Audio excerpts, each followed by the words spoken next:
शुक्रवार को देश भर से आई हिंसा और उपद्रव की तस्वीरों से हर हिंदुस्तानी चिंतित है। पैगंबर मोहम्मद पर विवादित टिप्पणी को लेकर शुरू हुआ विवाद अब विकराल रूप लेता हुआ दिखाई दे रहा है। ऐसा तब है जब विवादित टिप्पणी करने वालों के खिलाफ कानूनी कार्रवाई हो रही है और उन्होंने अपने बयान के लिए सार्वजनिक तौर पर माफी भी मांग ली है।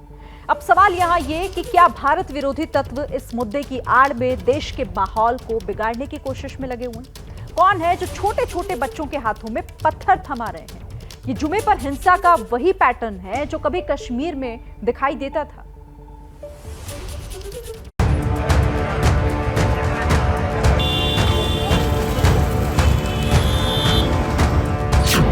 हिंसा का जुमा पैटर्न। नमाज के बाद सड़कों पर उन्माद। 12 राज्यों को जलाने की साजिश। किसने लगाई हिंसा की आग?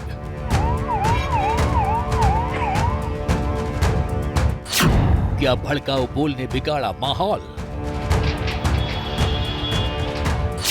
या देश के खिलाफ हो रही है बड़ी साजिश?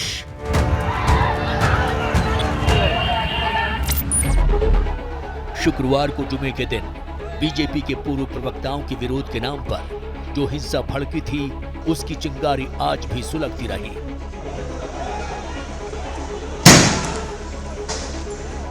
हावड़ा में दंगाई लगातार दूसरे दिन सड़कों पर उतरे, पुलिस पर पत्थर बरसाए, बमबाजी की, दुकानों को आग के हवाले कर दिया। जवाब में पुलिस को आंसू गैस के गोले छोड़ने पड़े और लाठियां भांजनी पड़ी। आज सुबह भी पांचला बाजार में हुई पत्थरबाजी, पुलिस ने मॉब को हटा दी। बहुत सारे जगहों पे हुई तोड़फोड़, बहुत सारे पुलिस की गाड़ी जिसमें हुई तोड़फोड़। डोमजूर थाने में भी पत्थरबाजी हुई। कल से इंटरनेट परिषेवा रद्द किया गया है। बहुत सारी जगहों पे अभी भी जारी किया गया है 144 रैफ का फोर्स यहाँ पर मौजूद है। इधर पे एक पुलिस का कियोस्क दिखाई दे रहा है, वो कियोस्क मैं दिखाऊंगा। चारों तरफ कांच के शीशे के टुकड़े पड़े हुआ है। पुलिस जो कियोस्क में ट्रैफिक कियोस्क है, इधर में भी तोड़फोड़ किया गया है। पुलिस फोर्स को डिप्लॉय किया गया, बहुत सारे पुलिस फोर्स को डिप्लॉय किया गया है। रैफ का फोर्स आया है। हावड़ा में तनाव को देखते हुए 13 जून तक इंटरनेट सेवाओं को निलंबित कर दिया गया है। 15 जून तक उलबेरिया, डोमजूर और पंचला जैसे इलाकों में सीआरपीसी की धारा 144 के तहत निषेधाज्ञा लागू कर दी गई है। हिंसा के आरोप में 70 से भी ज्यादा लोगों को गिरफ्तार किया गया है, लेकिन विरोधी इसे नाकाफी बताते हुए ममता सरकार पर दंगाइयों को संरक्षण देने का आरोप लगा रहे हैं। यहाँ पर जला दिया, सबको जला दिया, लोगों के ऊपर अत्याचार हो रहा है, लेकिन हमें अपने ही लोगों से मिलने के लिए रोका जा रहा है। हमारे ही पार्टी ऑफिस में हमको नहीं जाने दिया जा रहा है। सबको जला करके खत्म कर दिया है, लेकिन लॉ एंड ऑर्डर सिचुएशन तब पुलिस ने कुछ नहीं संभाला, कोई एक्शन नहीं लिया, एक भी आदमी को अरेस्ट नहीं किया। कल से यहाँ नंगा नाच हो रहा है, आज भी पथराव हुआ है। कितने लोगों को अरेस्ट किया पुलिस ने, पूछिए।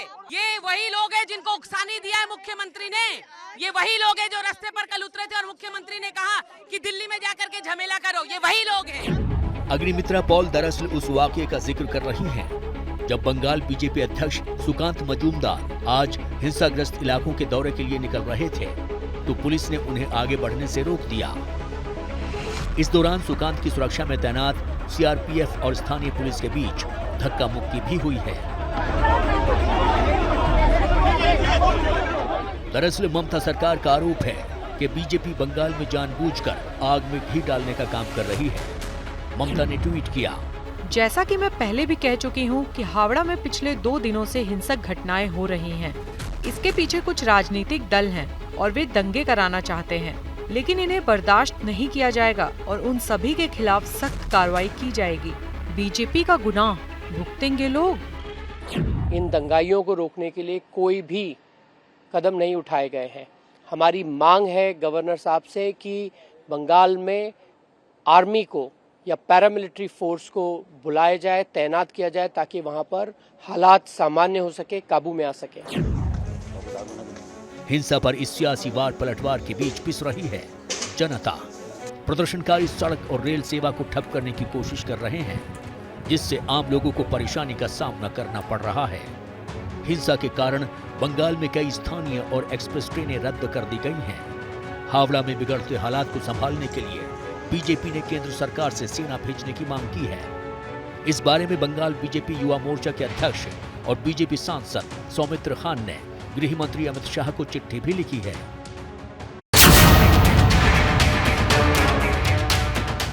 आगे से रोकिए इन लोग को।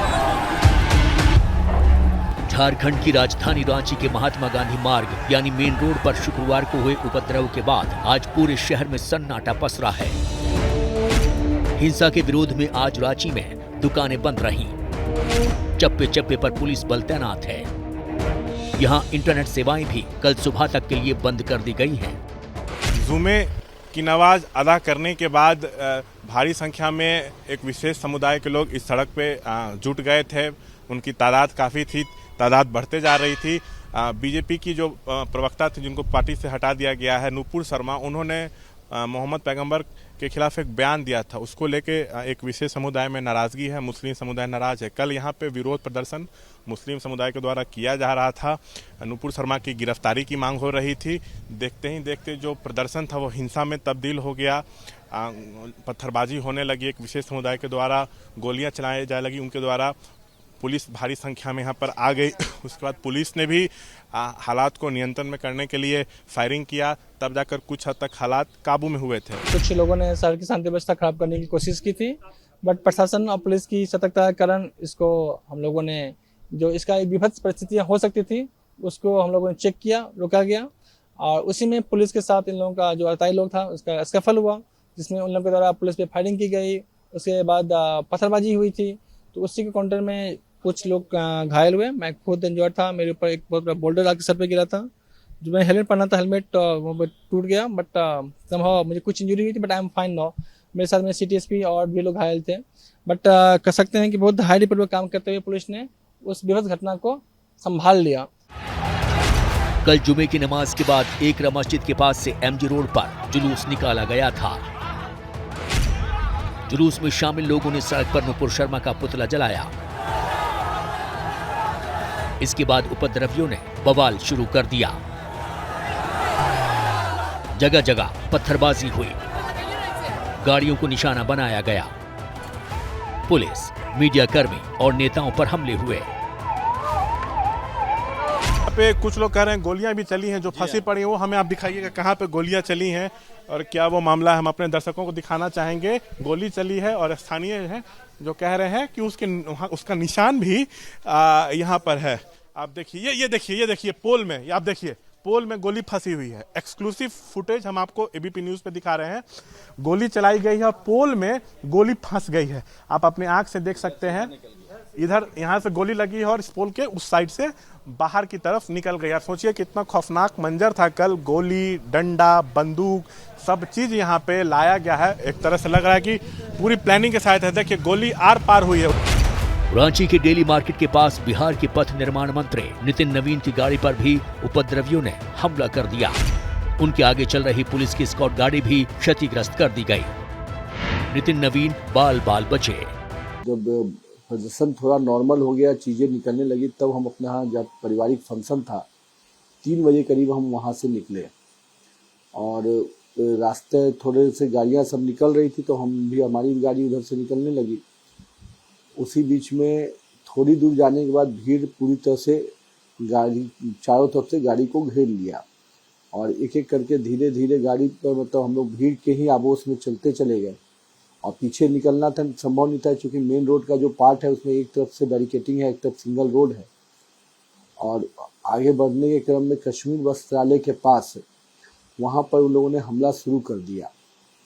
धीरे धीरे गाड़ी आगे बढ़ाने के क्रम में, चूँकि स्कॉट की भी गाड़ी थी हमारे साथ, तो इसलिए थोड़ी थोड़ी गाड़ी आगे बढ़ भी रही थी। और उसी क्रम में जैसे ही काली मंदिर का जो चौराहा है वहाँ पर हम पहुँचे, तो फिर चारों तरफ से उन लोगों ने ईंटा पत्थर और लोहे के रड और बाकी चीज़ों से हमला कर दिया। और उस बीच में जो हमारी स्कॉट गाड़ी थी वो भी दूसरे दिशा में भटक गई। और फिर हम जब देखे कि पूरी गाड़ी, तो हमारी सिंगल गाड़ी फिर निकलने लगी और चारों तरफ से हमलावर लोग पूरी तरह से अटैक के मूड में थे और जो ईंटा पत्थर चला रहे थे। तो उसी क्रम में किसी तरह हमारी गाड़ी आगे बढ़ती चली गई और एक परिस्थिति के बाद हम लोग वहाँ से थोड़ा आगे निकल पाए, तब कुछ आगे निकलने के बाद पुलिस का एक टीम मौजूद मिला, वहाँ पर उन लोगों ने थोड़ा रेजिस्ट किया, तब हम लोग वहाँ पर निकल पाए। हिंसा पर उतारू लोगों ने एक धार्मिक स्थल को भी निशाना बनाया, आगे से रोकिए इन लोग। जिसके बाद पुलिस को एक्शन में आना पड़ा। पहले तो रास्ता रोककर प्रदर्शनकारियों को वापस भेजा गया, लेकिन हालात बिगड़ते देख गोलियां भी चलानी पड़ी। इसी उपद्रव के दौरान गोली लगने से 2 लोगों की मौत हो गई। मृतकों की पहचान मुदस्सिर उर्फ कैफी के रूप में हुई है, वहीं दूसरे का नाम मोहम्मद साहिल है। इस हिंसा में 11 पुलिसकर्मियों समेत करीब 2 दर्जन लोग जख्मी हुए हैं, जिनका इलाज चल रहा है। धैर्य खोने की आवश्यकता नहीं है और मैं ये मानता हूं और कानून संविधान भी यही कहता है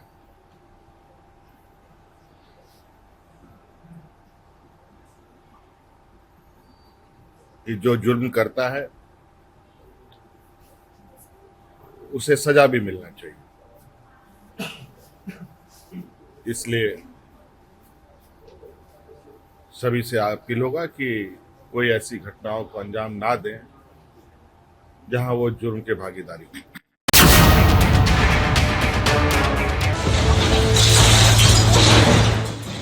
सहारनपुर में योगी का बुलडोजर भी एक्शन में है। शुक्रवार को जिन 2 उपद्रवियों ने सहारनपुर को हिंसा की आग में झोंकने की कोशिश की, उनके घर पर बने अवैध निर्माण गिरा दिए गए। सहारनपुर में कल हुई हिंसा के आरोप में 48 लोग गिरफ्तार हुए हैं। पुलिस ने सोशल मीडिया और सीसीटीवी फुटेज के आधार पर 277 लोगों को चिन्हित किया है, जिनके धरपकड़ के लिए दबिश दी जा रही है। प्रशासन ने कहा कि जो लोग हिंसा में लिप्त पाए जाएंगे, उनके खिलाफ एनएसए की तरह कार्रवाई होगी। कल जिन लोगों ने लॉ एंड ऑर्डर को हाथ में लिया, उसको तो हम लोग चिन्हित करा रहे हैं और इसके पीछे जो भी अगर कोई प्लानिंग है, षड्यंत्र है या जो उसमें अगर कोई और लीडर्स लोग हैं, पर्दे के पीछे जो लोग हैं, उनको हम लोग उस पर भी काम कर रहे हैं और उस पर हम लोग एग्जेम्पलरी कार्रवाई उनके विरुद्ध इस बार कराएंगे। हिंसाग्रस्त इलाकों में आज पुलिस ने फ्लैग मार्च कर इलाके का जायजा लिया। प्रयागराज में कल हुई हिंसा के बाद पूरे हिंसाग्रस्त इलाके में सिक्योरिटी बढ़ाई गई। आप देख सकते हैं किस तरह से अधिकारियों की मौजूदगी में जो पुलिस के जवान हैं वो गश्त पे निकले हुए हैं। ये अटावा चौराहा है और अटावा चौराहे पे पुलिस पीएसी के साथ साथ आरएएफ भी गश्त कर रही है। आप देखिए बड़ी संख्या में जो आरएएफ के जवान हैं वो यहाँ पर पूरी तरीके से पहन करके कपड़ा और सुरक्षा के इंतजामों के साथ गश्त पर निकले हैं और इस तरह से फ्लैग मार्च करके बताया जा रहा है उन दंगाइयों को और हिंसा करने वालों को कि अगर फिर से इस तरह की कोई कोशिश हुई कि लोगों ने माहौल बिगाड़ने का काम किया तो उनके खिलाफ सख्त से सख्त कार्रवाई की जाएगी। प्रयागराज पुलिस ने हिंसा के कथित मास्टरमाइंड जावेद अहमद उर्फ पंप को भी गिरफ्तार कर लिया है। पंप खुद को सामाजिक कार्यकर्ता बताता है। इसके मोबाइल से कई आपत्तिजनक चीजें बरामद हुई हैं। फिलहाल मोहम्मद जावेद उर्फ जावेद पंप को हिरासत में लेकर गहनता से पूछताछ की जा रही है। उसके मोबाइल को भी खंगाला जा रहा है। उसमें व्हाट्सएप चैट इत्यादि मिले हैं, जिसमें ये चीज़ सामने आ रही है कि भारत बंद का आह्वान जो था उसको आगे बढ़ाने का एक काम कर रहा था। नाबालिग बच्चे, छोटे छोटे बच्चों को आगे करके या उनको मोहरा बना के अगर कोई काम करता है तो उसमें 7 वर्ष तक की सज़ा है और ये धारा भी इस पे लगाई गई है इन लोगों पर। इतना ही नहीं, प्रयागराज में अब आरोपियों की पहचान कर उनके अवैध निर्माण गिराए जाने की तैयारी है। अब तक 6 मकानों को चिन्हित किया गया, जहां जल्द ही बुलडोजर चलता नजर आ सकता है। प्रयागराज और कानपुर में हुई हिंसा के बाद सरकार ने साफ कहा था कि जो भी ऐसे लोग हैं जो हिंसा में शामिल होंगे उनके मकान जब्त भी किए जा सकते हैं और ज़रूरत हुई तो ध्वस्त भी किए जाएंगे। और प्रयागराज में आज कुछ ऐसी तस्वीर नजर आई जब प्रयागराज डेवलपमेंट अथॉरिटी और तहसील से जुड़े कुछ अधिकारी और कर्मचारी अटाला के उस इलाके में पहुंचे जहां कल हिंसा हुई थी और वहां पर जाँच पड़ताल शुरू की। सर, क्या नाम है आपका?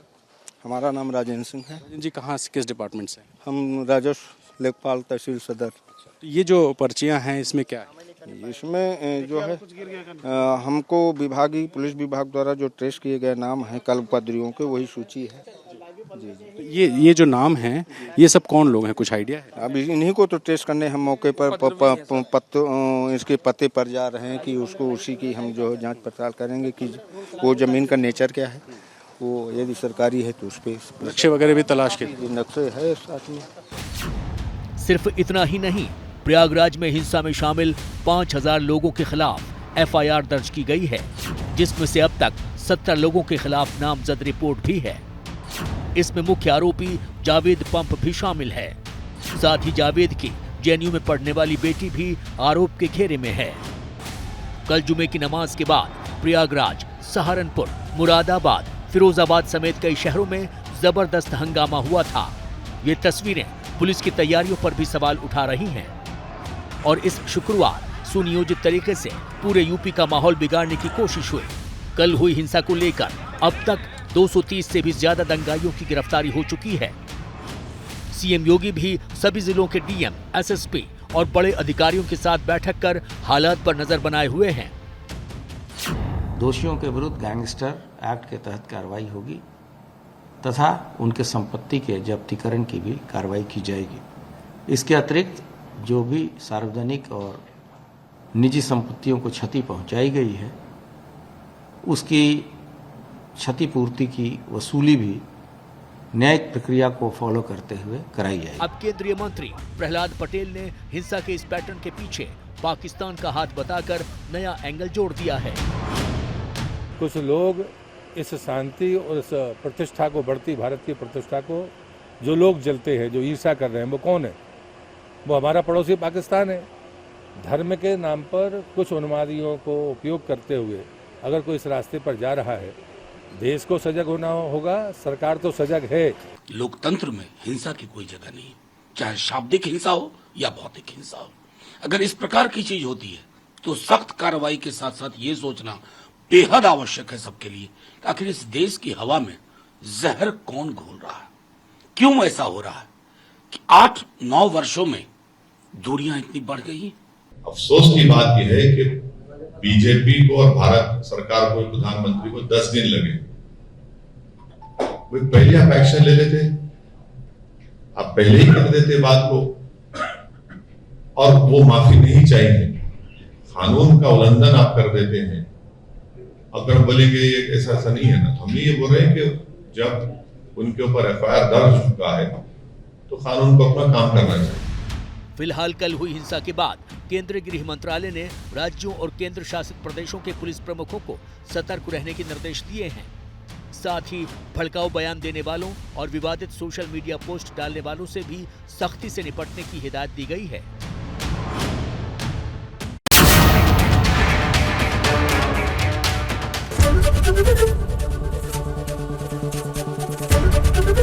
एबीपी न्यूज आपको रखे आगे।